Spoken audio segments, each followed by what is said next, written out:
Hi guys, sorry to interrupt your viewing, but please subscribe to the channel and like this video. Thank you. I always thought that if I could just work a little harder, smile a little wider, or somehow be a little better, maybe my father would finally notice me the way he noticed my brother. That was the lie I had told myself for most of my 24 years, clinging to it like a life raft in the middle of a storm that never really passed. So when the day finally came, my graduation day, a day I had scraped and clawed toward with every ounce of energy in my body, I told myself, maybe today would be different. Maybe today, standing in front of hundreds of people in the backyard I used to run around barefoot in, I would finally matter to him. The sun was starting to set, casting everything in that golden, syrupy light that photographers love and bugs swarm toward. There were white tents stretched across the lawn, tables groaning under the weight of catered food, and the smell of barbecue clinging to the humid summer air. I stood by the drink table, feeling the condensation from my glass drip onto my bare toes, my hands sweaty around the stem of the champagne flute someone had shoved into my hand earlier. I wasn't drinking, not really, just holding onto it like some kind of shield. I scanned the crowd, seeing neighbors who barely remembered my name, coworkers of my dad's who called me sweetheart, a couple of old teachers who acted surprised I had made it this far. My father, Richard Sanders, in all his booming voice, larger-than-life glory, stood at the center of it all like some kind of king holding court. His gray hair was cut sharp, his expensive watch flashing in the dying light as he raised his glass and called for attention. The murmurs died down almost immediately because when Richard Sanders spoke, people listened. Always had, always would.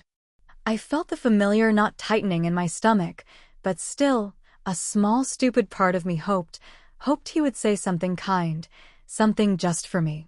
He cleared his throat dramatically, flashing that politician's grin he wore even though he had never run for office, and he said, "Let's raise a glass to my favorite child, Ryan."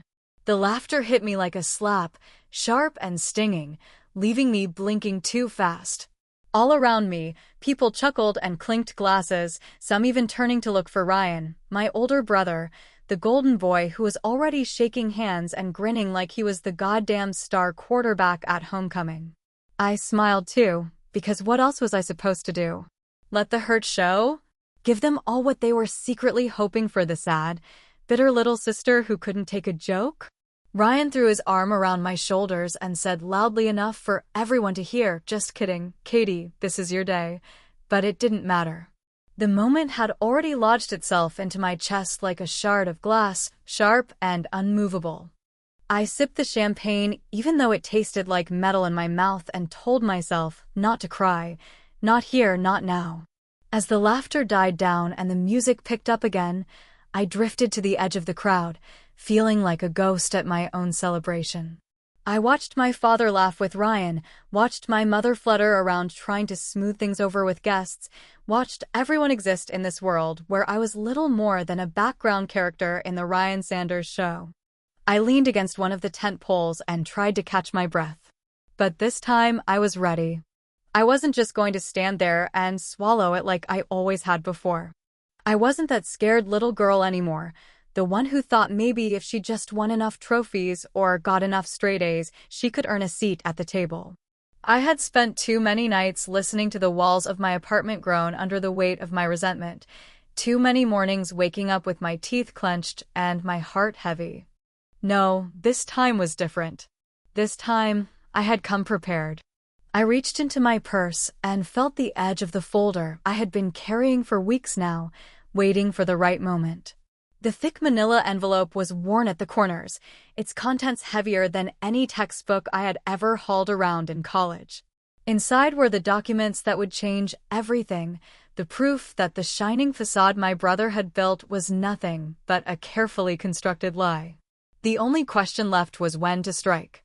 And as I watched my father slap Ryan on the back like he was the second coming of Christ himself, I realized there would never be a more perfect moment than right now. I took a deep breath, smoothed my dress, and started walking across the grass toward them, the folder tucked under my arm like a loaded weapon no one else could see. They had no idea what was coming. And for the first time in my life, I felt something I had never felt at one of these family gatherings before. I felt powerful. 2 months before the graduation party, back when spring was still pretending it could chase away the last of winter's chill, I stumbled across the truth in the most pathetic way possible, and no, it wasn't some big dramatic eavesdropping operation like you might expect from a movie.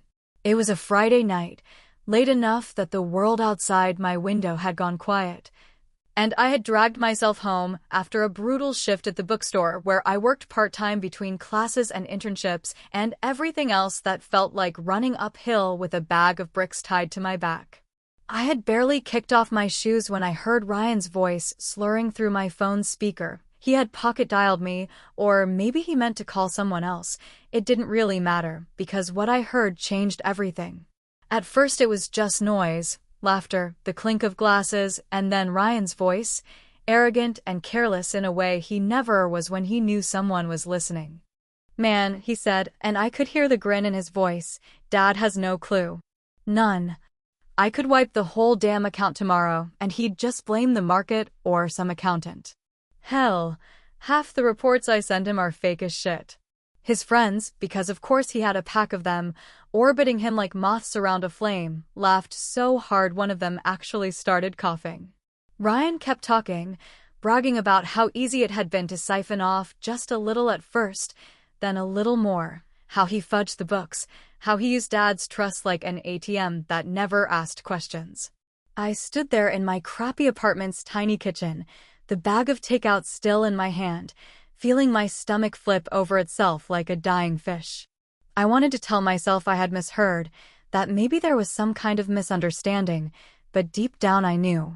I knew because I had always known that Ryan's charm wasn't free, that it covered up things people didn't want to look too hard at. Still, wanting to believe and having proof in your hands are two very different animals. The next morning, while the city was still wiping the sleep from its eyes, I started gathering everything I could find. I hacked into the family email accounts, not because I was some tech genius, but because Ryan was lazy and used the same stupid password for everything, Ryan1234, the kind of password that should get you arrested for sheer stupidity. It took me almost 600 hours over 3 weeks, okay, obviously not literally 600 hours, but it sure as hell felt like it, to dig through mountains of emails, bank transactions, scanned documents, tax filings, receipts with suspicious gaps, and reports that didn't add up unless you squinted and spun around 3 times. I kept a spreadsheet so detailed it looked like a crime scene investigation, color-coded and cross-referenced with more fervor than I had ever applied to any group project in college. I found payments to shady shell companies that linked right back to Ryan. I found falsified quarterly reports that had somehow made it through Dad's tired old accountant. I even found photos of Ryan partying in Vegas when he was supposedly attending a business conference in Chicago, complete with timestamps that sealed the deal.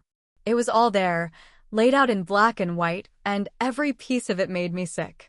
At first, I didn't know what I was going to do with it. A sane person probably would have gone to Dad immediately, maybe tried to sit him down privately. But I wasn't sane anymore. I was tired. I was done being the bigger person, done smoothing things over, done watching Ryan skate by while I got the crumbs of their attention. Some ugly, twisted part of me wanted everyone to see it happen, to watch the golden boy fall right off his damn pedestal in front of all the people who thought he could do no wrong. Which is why, standing there at my graduation party, still pretending to laugh along with everyone else, I reached into my purse and pulled out the folder. It wasn't some fancy presentation binder or anything slick like you'd see in corporate boardrooms. Just a battered manila folder, the kind you could buy by the dozen at any office supply store, the kind no one would look twice at until it was too late. My hand didn't even shake as I walked over to the main table where Dad, Ryan, and a few of his friends were holding court. I slid the folder across the table like it was nothing more than a dinner bell. Ryan barely glanced at it, too busy, soaking up the attention like he always did. Dad, curious, set down his drink and picked it up, frowning at the weight of it. "What's this, sweetheart?" Dad said, his voice still dripping with that fake affection he reserved for public moments, the kind that made people think he was a wonderful father. "Just a little something I thought you should see," I said, my voice calm, almost casual, the way you might tell someone they left their headlights on. I stepped back, crossing my arms, watching like I wasn't the one who had lit the match, and dropped it into the powder keg. Dad flipped open the folder and pulled out the first few pages, his eyes scanning quickly, the smile still frozen on his face. It took a few seconds, longer than I expected, but then I saw it.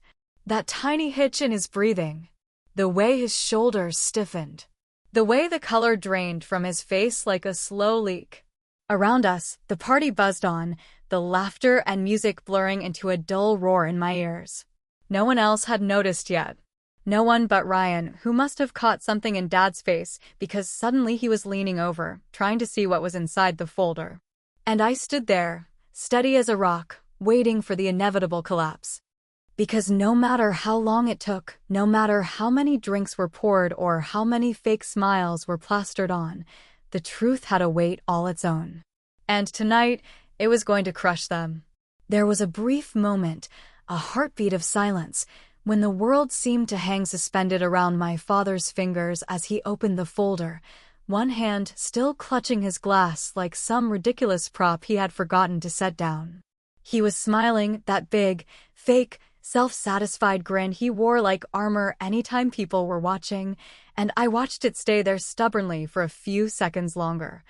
Even as his eyes flicked over the first page and the words registered somewhere deep in that part of his brain, he kept carefully locked away from reality. His fingers, those thick, strong hands that once tossed me in the air when I was a little girl who thought he could catch anything, started to twitch, and the folder sagged slightly in his grip. I could almost hear the gears grinding in his head as he tried to process what he was looking at without giving anything away, without breaking character. He turned another page, and with each thin slice of paper, a new fracture cracked across his mask. The color started draining from his face the way a high tide pulls back from the shore before a tsunami hits, slow at first, then all at once. I stood just a few feet away, close enough to catch the small tremor in his hand as he tried to discreetly tuck the folder closed again, as if maybe stuffing the evidence back inside could somehow undo what was happening. But I knew better than that. Ryan, oblivious for just a few more golden seconds, was still laughing with one of his old college buddies, tossing his head back like he hadn't a care in the world, his Rolex flashing in the low light like a beacon of everything wrong. Then he noticed.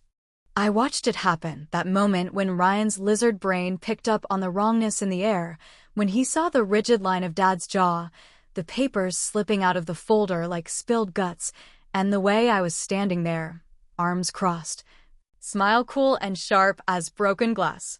Ryan's smile faltered, just a flicker, and he took a step toward Dad, leaning in to say something low and urgent. I couldn't hear the words over the music, but it didn't matter. I knew the language of panic when I saw it. Dad didn't respond at first. He just kept flipping through the pages, faster now, more desperate, scanning for some way out, some explanation that would make all of this go away. But there wasn't one. Not this time. Somewhere across the yard, the DJ was cranking up the volume, oblivious to the slow-motion implosion happening at the center of the party, and a few guests started drifting toward the buffet table, laughing and chatting, completely unaware that the foundation beneath their feet had already started to crack. I could have let it stay private, could have let Dad stumble off with the folder tucked under his arm, his empire crumbling quietly behind closed doors. I could have pulled Ryan aside and given him a chance to confess, to beg, to try to salvage the last shredded pieces of his reputation. But I was so far past mercy, I could barely see it anymore.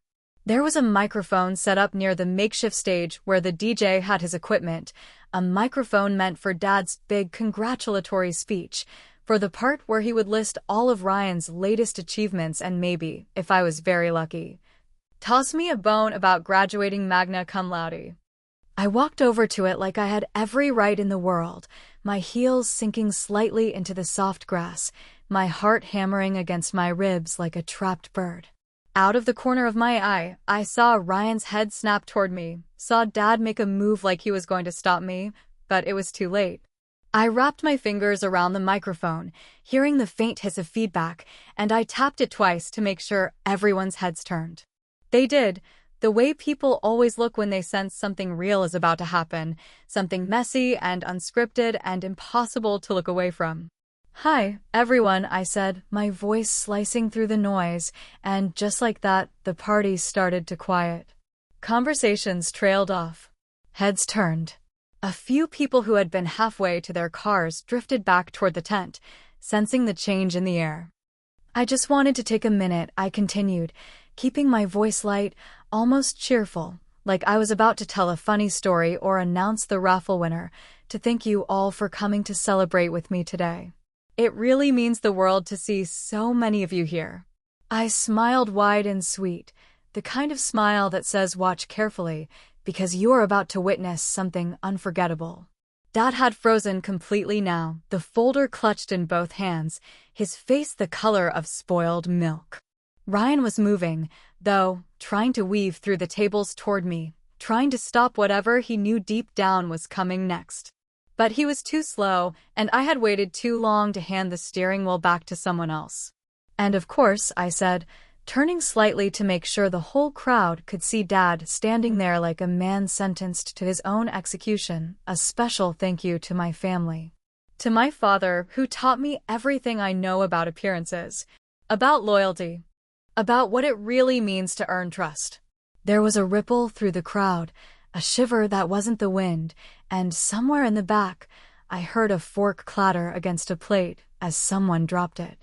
"I learned," I said, still smiling so hard my cheeks ached, "that sometimes the people who look the most successful are just the best at covering up the mess they made. And sometimes, the golden children."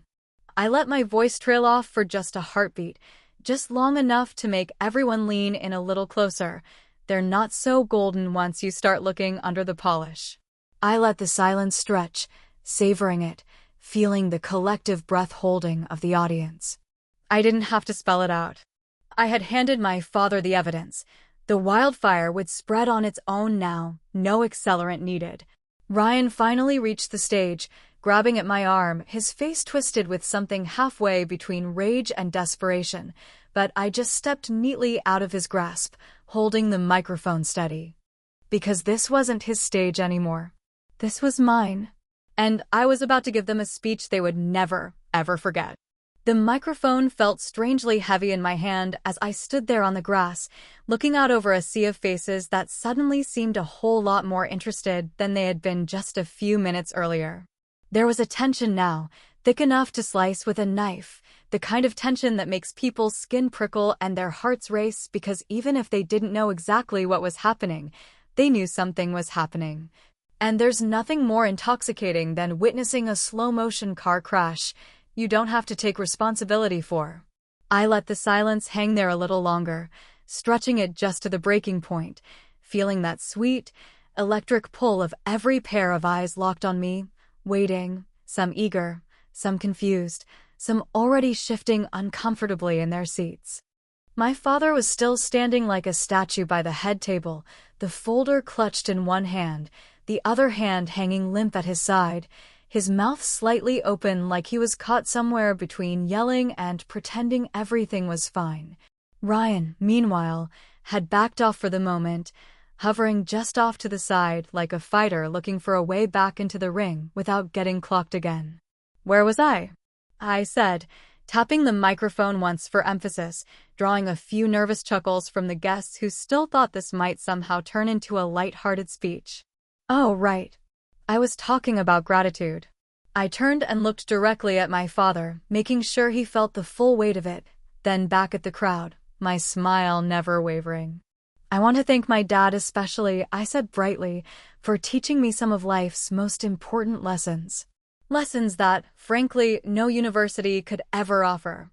There were a few polite claps, the kind you give when you're not sure if someone's finished talking yet, but I waved them off, leaning a little closer to the mic so my voice dropped into that intimate, almost conspiratorial tone that makes people instinctively lean forward. He taught me, I continued, that what really matters isn't hard work or honesty or any of the stuff they put on motivational posters. No, what really matters is appearances. If you can fake it well enough, if you can wear the right smile and shake the right hands, you can get away with almost anything. The murmuring started then, soft at first, like the first few raindrops before a thunderstorm. I caught sight of a few heads turning toward Ryan now, and I could almost see the wheels turning in their heads, putting together the strange tension, the folder, the sudden shift in atmosphere. And loyalty, I added, my voice sweet as poisoned honey. Loyalty is important too. Loyalty to the right people, loyalty to the ones who will cover for you, who will look the other way when things don't quite add up. It's not about being good. It's about being protected. Out of the corner of my eye, I saw my mother moving toward the stage, her face pale and tight with panic, her hands fluttering in that helpless way she had when she sensed the family's pretty little house of cards was about to come crashing down. She mouthed something at me, maybe stop or please, but I ignored her. She had always been good at pretending, at smoothing over the cracks with a brittle smile, and she wasn't about to interrupt now. I used to think, I said, stepping a little closer to the edge of the stage, lowering my voice to draw them in even tighter, that if I just worked hard enough, if I just achieved enough, I would finally be seen. That love was something you earned like a bonus check at the end of the year. But today, standing here, I realize. I paused, letting the silence stretch, feeling the weight of every single eye in the place pinning me in place. I realize that some prizes aren't worth winning. And some applause is just noise. There was a sharp intake of breath from somewhere near the front, and when I looked, I saw Mrs. Connolly, our old neighbor, her hand over her mouth, staring at Ryan like she was seeing him for the first time without his mask on. Good, I thought savagely, let them all see. Ryan looked ready to explode, his face mottled red with fury, his fists clenched at his sides. Dad was still frozen, his world crumbling inch by inch around him, and I felt a strange, fierce sense of peace settle over me. Not joy, exactly, but something colder and steadier. My mother reached the edge of the stage then, reaching for the microphone with a desperate, pleading expression, but I sidestepped her neatly, cradling the microphone to my chest like a shield. Not yet, Mom. You don't get to cut me off this time. I looked out over the crowd one more time, drinking in the faces, shocked, angry, curious, scandalized, and I smiled. A real smile this time, not for them, but for me. I guess what I'm trying to say, I finished, my voice soft but steady, is thank you. Thank you for showing me that sometimes the best thing you can do is walk away from a rigged game. With that, I handed the microphone off to the DJ, who looked like he desperately wished he were somewhere, anywhere else, and I stepped down from the stage.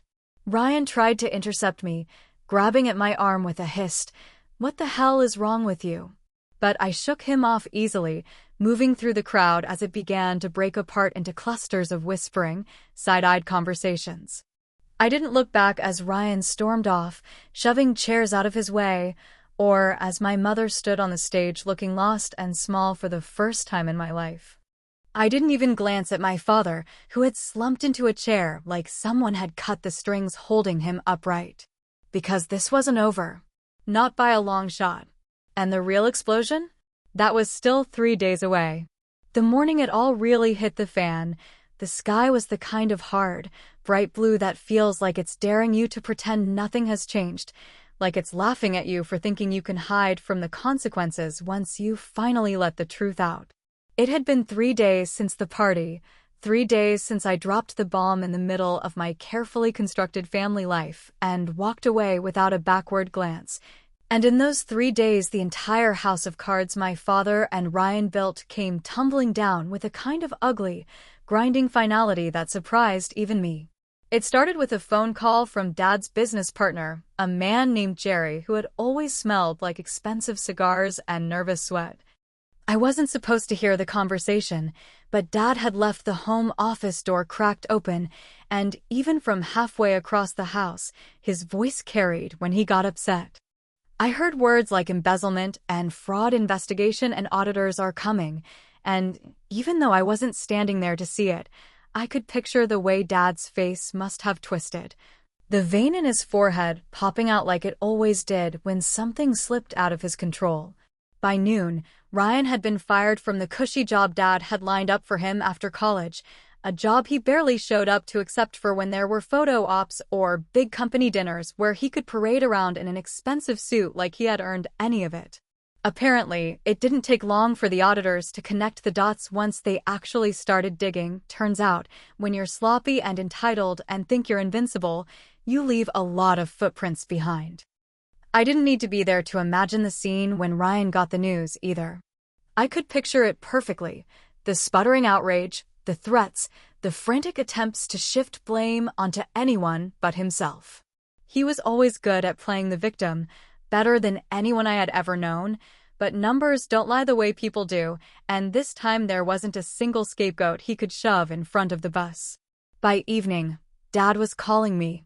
At first, I let the phone buzz and vibrate itself into silence, watching it dance across the cheap particle board nightstand in my apartment like it had a mind of its own. Then he texted, "Call me. We need to talk.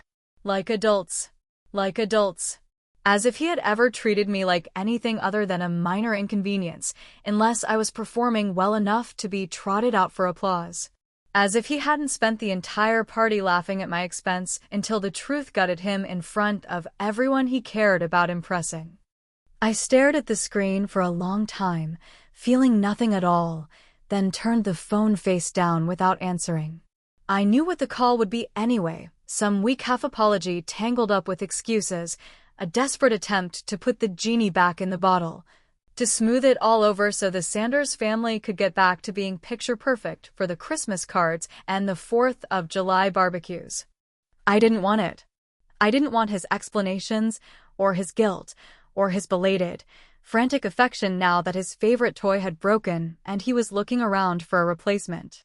Instead, I grabbed my keys, pulled on a sweatshirt, and drove to the one place that had always felt like mine, the dusty old diner on the edge of town where the waitresses called you honey whether they knew your name or not, where the coffee was terrible but endless, and the pies were the best thing this side of a state fair. The place was almost empty, just a couple of truckers nursing bottomless cups of coffee and an old man flipping through a newspaper like he didn't have anywhere better to be. I slid into a booth near the window, ordered a slice of apple pie and a black coffee, and sat back, listening to the low hum of the ceiling fans and the clink of dishes from the kitchen. When the pie came, steaming and syrupy and perfect, I took my time with it, cutting neat little bites with the side of my fork and savoring each one like it was the first real meal I had eaten in months. I didn't check my phone. I didn't think about what came next. I just let myself be there, for once, without the crushing weight of trying to earn a seat at a table I never should have begged for in the first place. Somewhere between the third and fourth bite, I realized something strange. I wasn't happy. I wasn't triumphant. I wasn't even particularly satisfied. There was a hollow space inside me where the rage and the hunger used to live, a quiet, yawning emptiness that no amount of victory could seem to fill.